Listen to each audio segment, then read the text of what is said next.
Welcome to this unforgettable story. This is not just a story about music.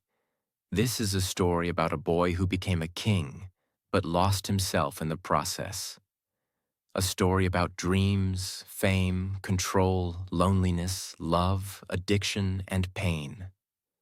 A story that will show you the price of becoming someone the world worships, but no one really understands. His voice changed the world. His dance moves shocked generations. His songs made people cry, fall in love, scream, and faint.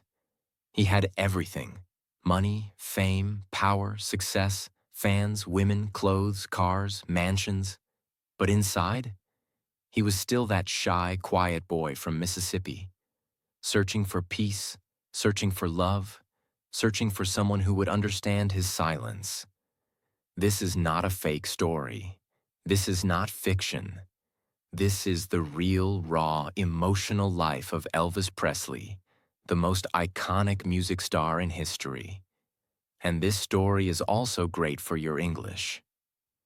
Because while you listen, you will learn how to understand stories, how to follow details, and how to improve your vocabulary naturally. So if you care about improving your English, listening to life-changing stories, and watching videos that make you feel something real, then hit the subscribe button now and share this video with someone who loves music, stories, or English. This is just the beginning, and you don't want to miss what happens next. Let's begin from the very first second of his life. Part 1. The Poor Boy Who Didn't Cry. Let's go back to the dark winter night of January 8, 1935, in a tiny wooden house in a poor town called Tupelo in Mississippi, USA. A woman named Gladys Presley was in deep pain. She was giving birth to twins. Her husband, Vernon Presley, stood outside in the cold, nervous, broke, and scared. They had no money, no future, and no idea what life would bring. First, the doctor delivered a baby boy. But something was wrong. He was stillborn. The baby didn't breathe, didn't cry, didn't move. They named him Jesse Garon Presley. He died the moment he was born. Then, just minutes later, the second twin was born. And this baby cried so loud, the neighbors could hear it outside. That baby was Elvis Aaron Presley. From the very beginning, Elvis was marked by loss. He entered the world with a tragedy. His twin brother dead, his mother heartbroken, and his father terrified of what would happen next. He would grow up as an only child, but always feel like half of him was missing. He later said, "My brother is with me all the time. I always feel like he's there." This pain, the pain of being born next to death, would shape his entire life. Elvis's family was very poor. I don't mean simple poor, I mean dirt poor. They lived in a 2-room wooden house with no electricity, no running water, no comfort. Vernon worked small jobs, farming, cleaning, anything he could find. Gladys worked in a laundry. Sometimes they didn't have enough food. Sometimes they couldn't pay rent. Sometimes they had to beg relatives to survive. But Elvis had one thing that kept him alive: his mother's love. Gladys was his world. She would hold him close, sing to him, protect him from everything. She called him my baby, even when he was a grown man. They were more than mother and son. They were soulmates, connected by pain, fear, and survival. Elvis grew up in a world where everything was a struggle. But he also grew up with music in the air. Tupelo was a small southern town, and in the South, music was everywhere. Elvis listened to gospel music at church, voices crying out in pain and hope. He heard blues music on the street, played by poor black musicians, singing about life, loss, and love. He heard country music on the radio, the sound of broken hearts and hard lives. Even as a child, he was fascinated. He would sit and watch singers with wide eyes. He would move his feet, tap his fingers, and feel every beat in his bones. When he was just 10 years old, he entered a singing contest at the local fair. He wore a white shirt and stood on a box to reach the microphone. He sang Old Shep, a sad song about a boy losing his dog. When he finished, the crowd was silent. Then they clapped. He didn't win first place, but something was born inside him that day. A belief. Maybe I can sing. In 1946, when Elvis turned 11, he wanted a rifle for his birthday. But Gladys said no. Instead, she bought him a guitar, a cheap one from the local store. Elvis didn't look excited. He didn't even know how to play. But that moment, a small guitar in the hands of a poor boy, would change the world. He learned slowly, taught himself, watched others, listened, practiced. He would sit alone for hours, strumming the same chords, singing softly, imagining he was on stage. His classmates thought he was weird. They made fun of his clothes, his shy nature, his dream of being a singer. But Elvis didn't care. He had music, and that was all he needed. In 1948, when Elvis was 13, the Presleys had to move. They had no money, no future, and too many problems in Tupelo. So they packed everything and moved to Memphis, Tennessee, a city full of hope, but also full of struggle. They lived in public housing, apartments for poor families. Vernon still worked random jobs. Gladys still cried at night. But Elvis kept playing his guitar, kept listening to music, kept dreaming of something bigger. He would go to black churches to hear powerful gospel choirs. He would walk down Beale Street, watching blues musicians play live. He would absorb everything: rhythm, sound, soul, fire. Elvis wasn't copying. He was becoming something new, something the world had never seen before. The year was 1953. Elvis was 18 years old. A shy boy with messy blonde-brown hair, soft eyes, and a deep voice that carried something the world had never heard before. But no one knew it yet. Not his friends, not his parents, not even him. He was just Elvis, a truck driver who sang in the mirror, dreamed in silence, and still lived with his mom and dad in a small apartment in Memphis, Tennessee. Let's pause for a moment. Before fame, before screaming fans, before glitter and gold, Elvis had a regular job. After finishing Humes High School, he started working for Crown Electric Company, driving a truck that delivered electrical supplies. He wore a white shirt, blue jeans, and heavy boots. He earned just $1 an hour. But even as he drove through the streets of Memphis, his mind was somewhere else. He hummed songs while driving. He dreamed of standing on stage, holding a microphone, hearing people clap. He didn't tell anyone that dream, not his co-workers, not even his parents, because people laughed at dreamers like him. They said, "You? A singer? Come on, boy, be serious." But Elvis didn't stop dreaming. He kept practicing guitar after work, sitting on the bed with his mother beside him, encouraging him softly. One hot July afternoon in 1953, Elvis walked down Union Avenue and stopped in front of a small building. It wasn't big. It wasn't shiny. It was a tiny studio called Sun Records, owned by a man named Sam Phillips. A man who had one dream. If I could find a white man who could sing with the soul of a black man, I could make $1 billion. At that time, the world was divided by color. Black music, blues, gospel, soul was powerful, but only played in black neighborhoods. White audiences had country and pop. Clean, polite, emotionless. No one had ever mixed the two. Until that day. Elvis walked into Sun Records carrying his guitar, wearing a pink shirt and white trousers. Simple, but neat. He was nervous, sweating, heart pounding. He looked around and saw microphones, wires, and instruments, all new to him. A lady at the front desk looked up. Her name was Marian Keisker, the studio secretary and assistant to Sam Phillips. She asked, "What can I do for you, young man?" Elvis swallowed and said quietly, I want to make a record. For my mother. It was half true. He wanted to surprise his mom, yes. But deep down, he wanted someone to hear him. Marian smiled. She told him the price, $3.98, to record 2 songs on an acetate disc.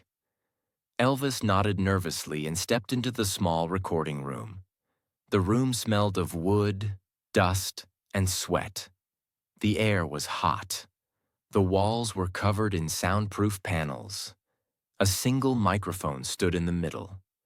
Elvis placed his guitar strap over his shoulder, took a deep breath, and began to sing. The first song was My Happiness. It was a soft, romantic song that he had learned from a record by the Ink Spots. He sang with tenderness, emotion, and innocence. Then he sang, That's When Your Heartaches Begin. His voice was deep and warm. It wasn't perfect, but it had soul. Something inside it felt real, honest, alive. Marian Keisker listened from the control room, her eyes wide.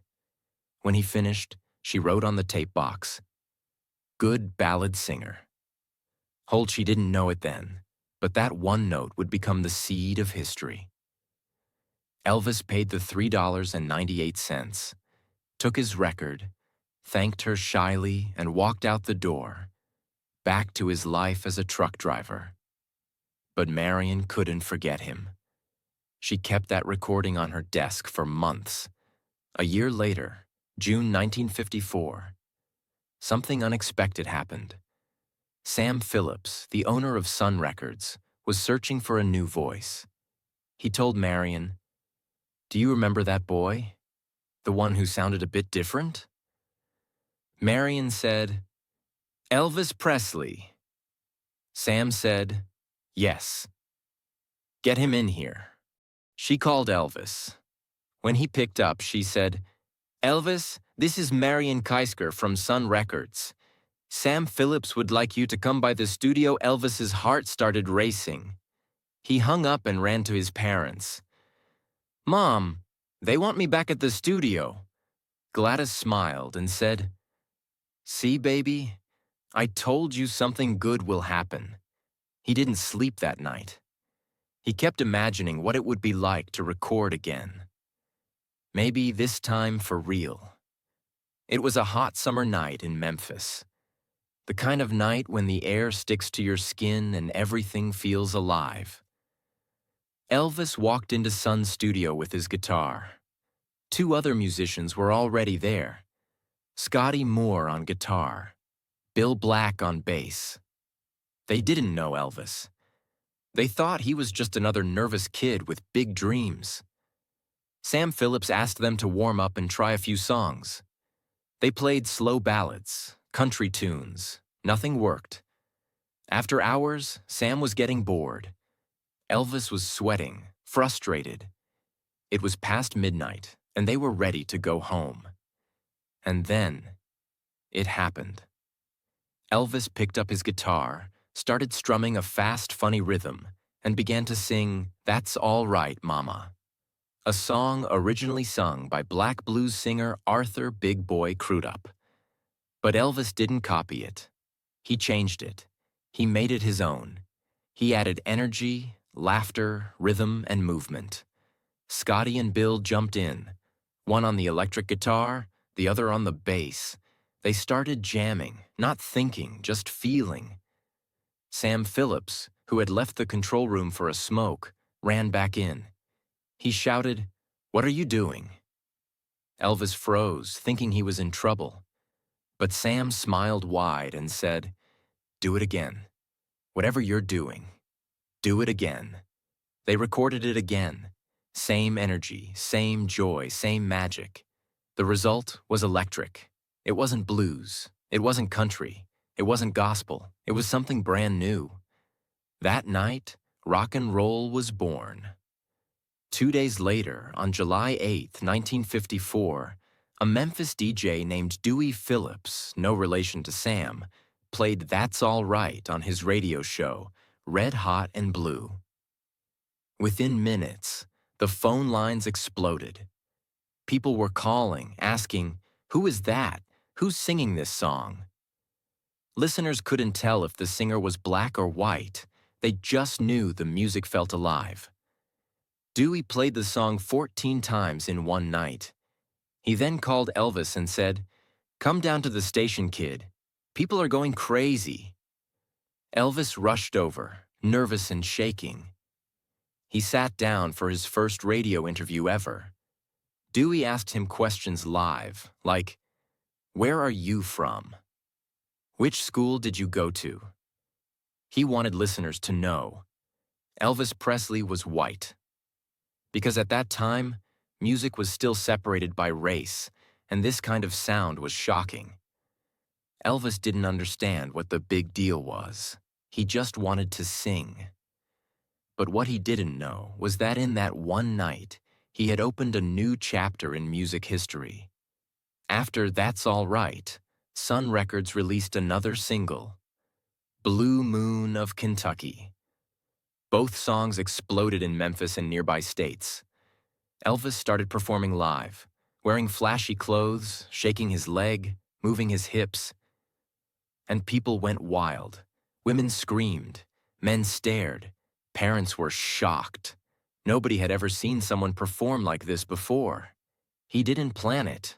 It just came naturally. A mix of shyness, excitement, and rhythm. And that wild energy became his signature. Soon, Elvis Presley was not just a name. He was a sensation. Part 2. The explosion of Elvis Presley. When the world met the king. After the success of "That's All Right" and "Blue Moon of Kentucky" in 1954, Elvis was no longer just a shy boy with a guitar. He was becoming something new. In Memphis, people were already treating him like a star. He was invited to local shows. Girls screamed his name. Boys copied his hairstyle. But Elvis wasn't sure what to do next. He still lived in a small apartment with his parents. He still worked part-time. He still felt like an outsider, different, strange, unsure of himself. But the truth was, the whole country was about to find him. And when they did, they would never let him go. From late 1954 to early 1955, Elvis recorded several more songs with Sun Records. "Good Rockin' Tonight," "Baby Let's Play House," "Mystery Train." Each song had a mix of blues, country, rockabilly, and something new. His unique voice, his energy, his soul. He was doing something nobody else was doing. He wasn't trying to sound black or white. He was just being Elvis. His music made people dance, sweat, and scream. It also made some people angry. Because back then, music was not supposed to cross lines. And Elvis was destroying those lines. With his voice, his moves, and his freedom. Elvis started traveling to nearby towns with his band. They performed on small stages, school gyms, radio events, truck stops.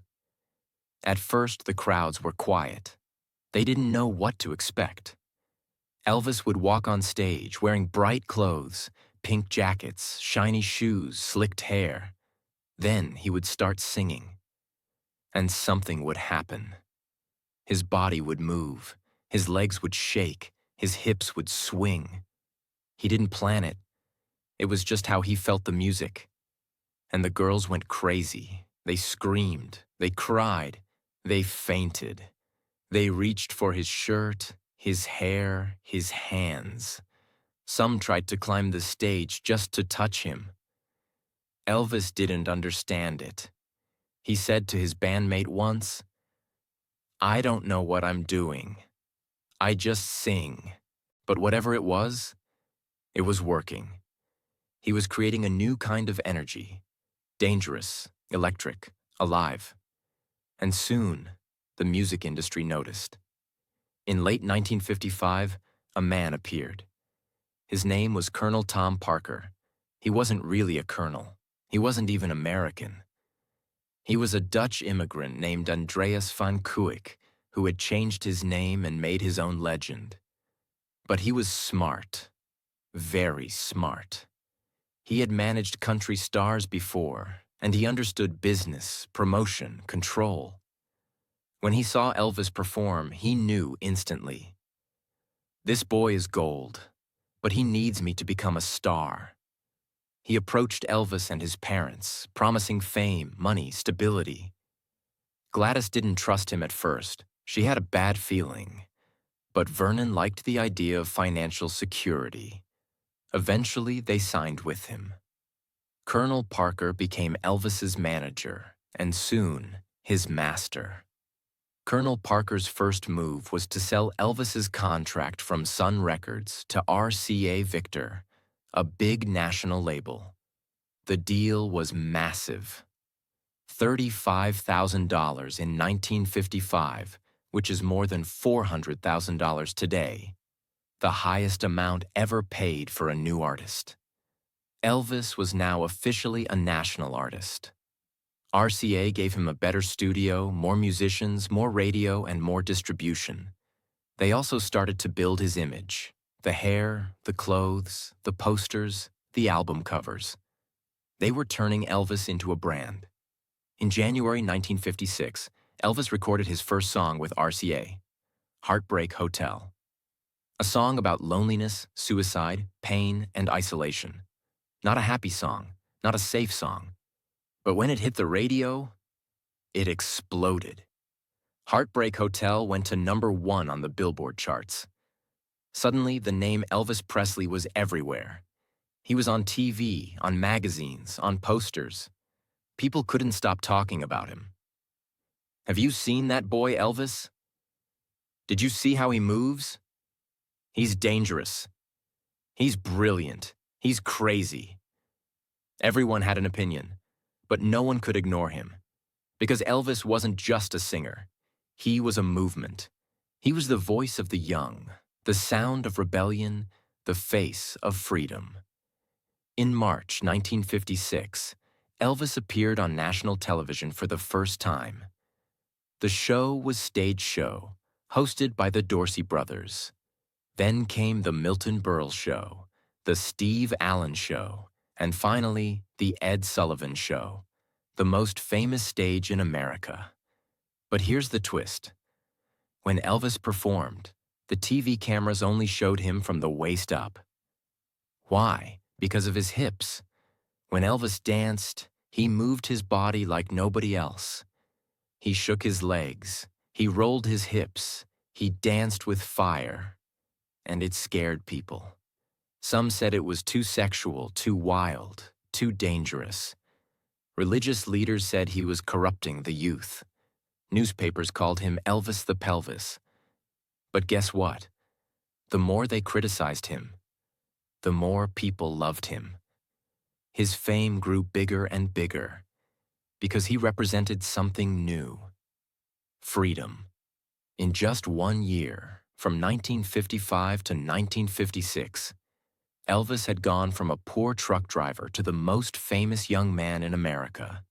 He was earning more than $50,000 a month. He bought his first mansion, Graceland, in Memphis. He gifted his mother a pink Cadillac. He wore custom-made clothes, sunglasses, rings. He had guards, agents, press teams. But inside, he was still that same boy who had lost his twin.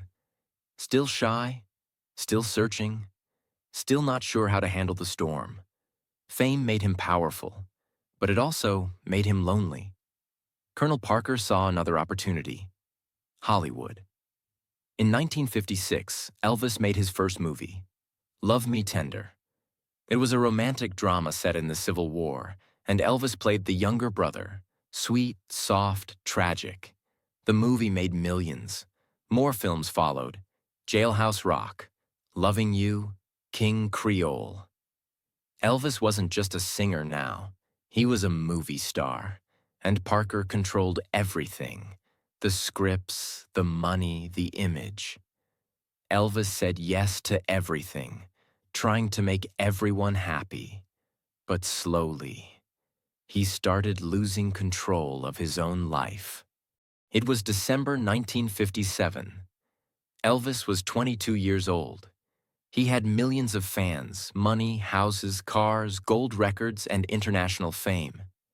He was also tired of performing, tired of doing movie after movie, tired of people trying to control him, especially Colonel Tom Parker, who saw Elvis as a product, not a person. Elvis was starting to feel like a prisoner in his own fame. And then, the letter arrived, a brown envelope from the United States government. Inside was a notice. You have been drafted to serve in the U.S. Army. Elvis was being called to serve as a soldier, just like every other American man at that time. His fans were shocked. Some cried, some begged the government to cancel it. But Elvis said, "If I'm called, I'll go. I don't want to be treated differently. I'm just like anyone else." He didn't fight it. He accepted it. But deep inside, he was terrified, not of war, but of what would happen to his career, his freedom, and most of all, his mother. Before we continue, you must understand this. Elvis's mother, Gladys Love Presley, was not just his mom. She was his best friend, his heart, his protector, his soulmate. They had survived poverty together. They had cried together. They had slept in the same bed during hard winters. They had laughed, prayed, and believed in each other. Elvis once said, "My mother is the only person I ever really loved." When he became famous, he didn't move away from her. He bought her a pink Cadillac. He took her on tours. He called her every night. He even brought her on movie sets. Gladys, on the other hand, was proud, but afraid. She saw how fame was changing her boy. She saw the pressure, the drugs, the fake people, the loneliness. And it broke her heart. She started drinking. She became ill. And when she heard that her baby was going to the army, she couldn't take it. In August 1958, just days before he was supposed to leave for full-time army duty, Gladys Presley was taken to the hospital. Her liver was failing. She was weak. Her body was tired. She was only 46 years old. Elvis rushed to the hospital and sat by her bed. He held her hand. He cried. He kept whispering, "Please don't leave me, Mama, please." But on August 14th, 1958, at 2 a.m., Gladys Love Presley died, and Elvis fell apart. He screamed. He cried uncontrollably. He kissed her over and over again. He collapsed on the hospital floor. At her funeral, he sobbed like a broken child, not like a star. He said, "She was my everything. Everything I have is gone." Even the fans, the media, and the soldiers gave him space. Because this wasn't a performance. This was real pain. And from that day forward, Elvis would never be the same. In March 1958, Elvis officially entered the U.S. Army. He reported to Fort Chaffee, Arkansas, and became Private Elvis Presley. No glitter, no fans, no special treatment. At least not on the surface. He wore a green uniform. He cut his famous hair. He cleaned toilets, carried weapons, followed orders. The media called it, "The King Goes to Boot Camp." But Elvis didn't complain. He said, "This is a duty I'll do with all my heart." He served with honor. He trained hard. He did what every other soldier did. In October 1958, Elvis was sent to Friedberg, Germany as part of a NATO operation. He lived in a rented house with his father Vernon and his grandmother. Every day he trained. At night, he listened to records, played music, and tried to heal from his mother's death. And then, one evening at a private party, a beautiful 14-year-old girl walked in. Her name was Priscilla Beaulieu. She was the daughter of an American Air Force officer living in Germany. Elvis was 24. Priscilla was 14. Their age difference raised eyebrows. But in the 1950s, this kind of relationship was not as controversial as it would be today. Priscilla said, "He was polite, respectful, and never made me feel uncomfortable." Elvis was instantly drawn to her. Not just her looks, but her softness, her innocence, her calm nature. He was still grieving, still broken, and Priscilla brought him peace. They started spending time together, talking for hours, watching movies, listening to records. He shared his sadness. She listened. He played music for her. She smiled. He called her baby and held her hand like she was a secret he wanted to protect. In March 1960, after 2 years of military service, Elvis left the Army and returned to America. He was now 25 years old, and everything had changed. His mother was gone. His soul was still aching, and the music world had moved forward. New artists were rising. Music was changing. The audience was waiting to see if Elvis still had the magic. And Elvis? He was ready to try. But he wasn't the same boy anymore. He was now a man with pain behind his eyes. The comeback begins. Are You Lonesome Tonight? His first recording after returning was Stuck on You, a hit. Then came It's Now or Never. Are You Lonesome Tonight? These songs weren't wild rock and roll. They were softer, sadder, more emotional. Because now, Elvis was singing with his pain. People loved it. His voice had matured. His heart had depth. His soul was on fire. After leaving Germany, Elvis couldn't forget Priscilla. They wrote letters, made phone calls, and in 1963, when she was 17, Priscilla moved to Graceland to live with him, with her parents' permission. Elvis promised to respect her. He gave her her own room. He wanted her to finish school, stay private, and grow at her own pace. It was a strange relationship, full of love, control, confusion, and quiet dreams. But for Elvis, Priscilla was his safe place, the one person who reminded him of his mother's gentleness. In the early 1960s, Colonel Parker pushed Elvis to make more and more movies. He made Blue Hawaii, G.I. Blues, Girls, Girls, Girls, Viva Las Vegas. The movies were light, fun, colorful, full of songs, dancing, beaches, and romance. But they were also repetitive and shallow. Elvis didn't like most of them. He wanted to do serious roles like Marlon Brando or James Dean. But Parker said, "The money is in the musicals. The fans love them. Stick to the formula." And Elvis obeyed.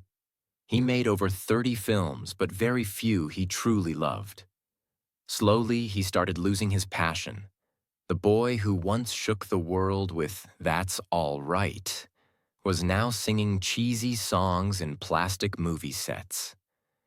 And deep inside, he felt like he was dying creatively. It was May 1st, 1967. Las Vegas was shining under the morning sun.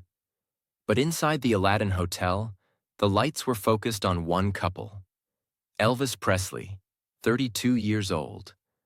Priscilla Beaulieu, 21 years old. After years of love, long-distance letters, private moments, and a growing bond that started in Germany, Elvis finally said, "Let's get married."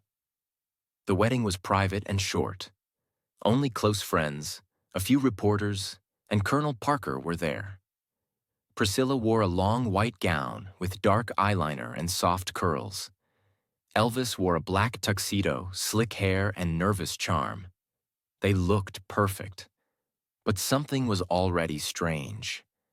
Many said the wedding was arranged more for publicity than love. Some believed Colonel Parker forced it to protect Elvis's image.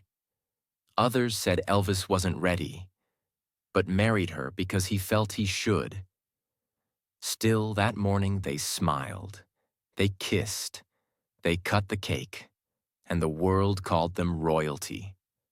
On February 1st, 1968, just 9 months after the wedding, Priscilla gave birth to Lisa Marie Presley. She was Elvis's only child, and the moment he saw her, he cried. He held her close and whispered, "You are my little girl. I'll protect you forever." For a moment, Elvis found peace. His world, filled with pressure, money, and noise, suddenly had a quiet purpose. He started spending more time at home, singing to Lisa Marie, watching her sleep, kissing her tiny fingers. But peace doesn't last long in the world of fame. And soon, the pressure to perform, to be Elvis, to stay on top, came crashing back. For most of the early 1960s, Elvis had been stuck in Hollywood contracts, making boring musicals. His fans were losing interest. The Beatles had taken over. Bob Dylan, Jimi Hendrix, and the Rolling Stones were now the voice of the youth. People were asking, "Is Elvis finished?" Even Elvis asked himself, "Do I still have it? Or am I just a memory?" Then came the idea of a TV special, a one-night show, a chance to remind the world who he really was, to strip away the glitter, the fake movie songs, the soft ballads, and bring back the fire. Elvis agreed. On December 3rd, 1968, millions of Americans turned on their TVs. And what they saw was magic. Elvis, in a tight black leather suit, holding a guitar, sitting in a circle with his old band, sweating, laughing, shouting, dancing. He sang Heartbreak Hotel, Jailhouse Rock, One Night, If I Can Dream. He didn't lip sync. He didn't act. He performed with soul. Every note came from deep pain. Every smile came from his broken heart. Every movement screamed, "I'm not finished." "I Am Still the King," critics called it. The greatest comeback in music history. The audience cried. Old fans returned. New fans were born. And Elvis? He was reborn. For the first time in years. He felt alive again. After the comeback special, Elvis returned to the studio. In 1969, he recorded songs that brought new fire. Suspicious Minds, a song about love, jealousy, and mistrust. In the Ghetto, a song about poverty and broken dreams.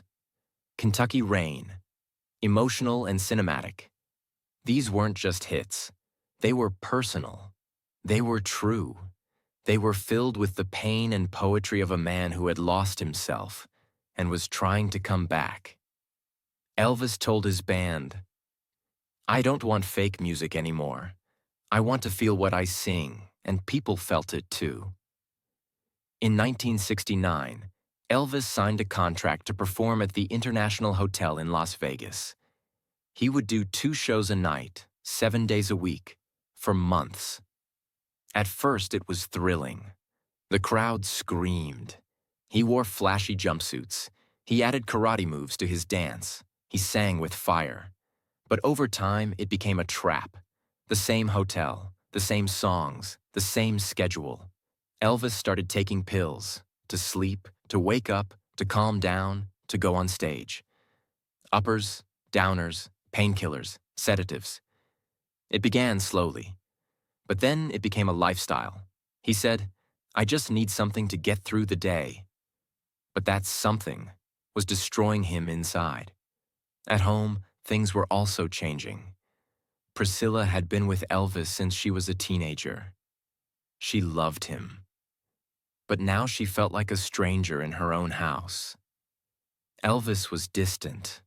He was always working. He was taking pills. He had started flirting with other women. Priscilla said, "I felt like I was married to a ghost. He was there, but not with me." They started arguing more, spending less time together, living in different rooms. Elvis still loved her, but he didn't know how to be a husband. He only knew how to be Elvis Presley, the superstar, the king, the performer. In 1972, after 5 years of marriage, Priscilla left. They officially divorced in 1973. Elvis cried. He held her hand in court. He didn't fight, because deep inside, he knew. He had already lost her long before the papers were signed. After the divorce, Elvis was more alone than ever. Lisa Marie, his daughter, stayed with Priscilla, but visited Graceland often. Elvis loved her deeply. He gave her everything: toys, ponies, cars, jewelry. But even Lisa could feel something was wrong. Elvis was getting heavier, sleepier, slower. He was surrounded by bodyguards, assistants, and yes men, people who said yes to everything he asked. But no one said, "Elvis, stop." He lived like a prisoner in a golden cage, full of diamonds, but starving for peace. Part 3. The Final Curtain. The King Who Died Alone. Elvis Presley, once the most beautiful man in the world, was now a shadow of himself. He was only in his late 30s, but he looked twice his age. His face was bloated. His eyes were often half open. His voice was tired, but still golden. His movements were slower, his memory weaker. He was addicted to prescription drugs, given legally by doctors, but destroying his body. But he still performed. He still went on stage. Why? Because he had to pay for his lifestyle, to satisfy Colonel Parker's endless contracts, to stay relevant. But every show was harder. He had to be helped up the stairs. He sometimes forgot lyrics. He sweated so much his jumpsuit became soaked. But when he sang, people still cried, because no matter how weak his body became, his voice was still a gift from God. Elvis didn't take drugs to party. He took drugs to survive. To sleep, he took sleeping pills. To wake up, he took stimulants. To perform, he took painkillers. To relax, he took sedatives. To feel normal, he took everything. He had a private doctor named Dr. George Nicopolis, also known as Dr. Nick. Dr. Nick gave him thousands of pills every year. In 1977 alone, Elvis was prescribed over 10,000 doses of medications. Nobody stopped him, because he was Elvis. And when a man is that big, people are afraid to say no. After Priscilla, Elvis tried to find love again. He dated Linda Thompson, a kind woman who tried to help him stay healthy. He later dated Ginger Alden, a beauty queen who became his last girlfriend. But Elvis couldn't give his heart fully. He was still in love with the memory of Priscilla, and he was still in pain from losing his mother. Every woman in his life said the same thing. He was kind, but deeply sad. He would smile on the outside, but inside, he was broken. He wanted to be loved, but he didn't know how to stay. Elvis rarely left his home, Graceland in Memphis. He lived like a king in a castle, but it wasn't golden. It was quiet, dark, and full of memories. He watched TV late into the night. He read spiritual books, searching for meaning. He played the piano alone, singing softly to himself. He ordered mountains of food, cheeseburgers, fried peanut butter and banana sandwiches, ice cream. He didn't exercise. He didn't sleep well. He didn't laugh like before. Sometimes he would stay in his room for days, just sitting, just thinking. just hurting. He told his friends, "I'm so tired, man. So tired." He wasn't talking about his body. He was talking about his soul. Elvis continued to tour until the very end. Even in 1977, the year he died, he performed more than 50 shows. But something had changed. He looked sick. He was overweight, over 350 pounds. His skin was pale. He sometimes forgot what city he was in. Fans noticed. They were shocked. Some people said, "He's finished. He should stop. He's embarrassing himself."